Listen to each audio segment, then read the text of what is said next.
februarska Aškerčeva lučka. Ko si daš petko, si je nemogoče misliti o sebi nekaj slabega. Ste že poskusili? Boste videli, da je res. Stopite pred ogledalo in si dajte petko in pri tem skušajte reči, da se sovražite. Ne gre. Usta nam sama lezejo navzgor. Skušajte reči, sovražim svoj nos ali pač tisto, kar vam ni najbolj všeč. Ne gre, kaj ne? Povem vam zakaj.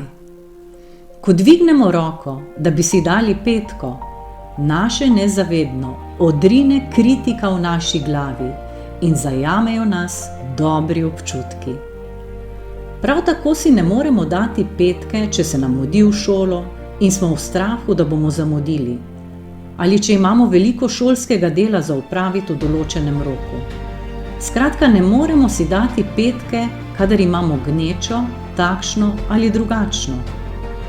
Zakaj? Ker je petka ocena trenutnega stanja.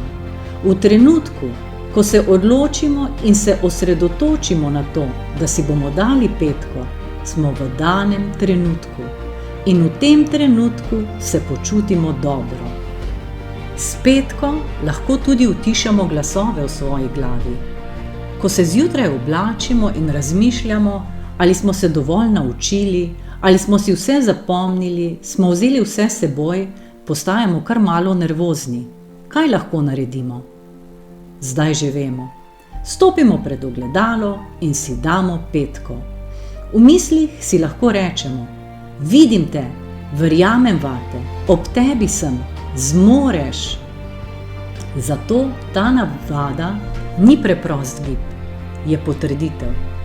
Ko se naša roka dvigne v znak, da si damo petko, se nas zajame občutek, da smo opaženi, slišani in dovolj dobri.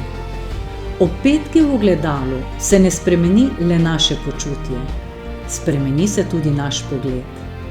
Misli o tem, kaj bi lahko bilo, če bi bilo, izginejo. Začnemo razmišljati o tem, kaj lahko naredimo zase. Kakšni se želimo danes pokazati? Kdo želimo biti? Kaj moramo dobrega zase narediti? Ko trenutek razmišljate o sebi, o učenju, ciljih, s tem povečate motivacijo in učinkovitost pri delu. In petka pomaga pri tem. Ne pozabite, na svetu ste zato, da ste srečni.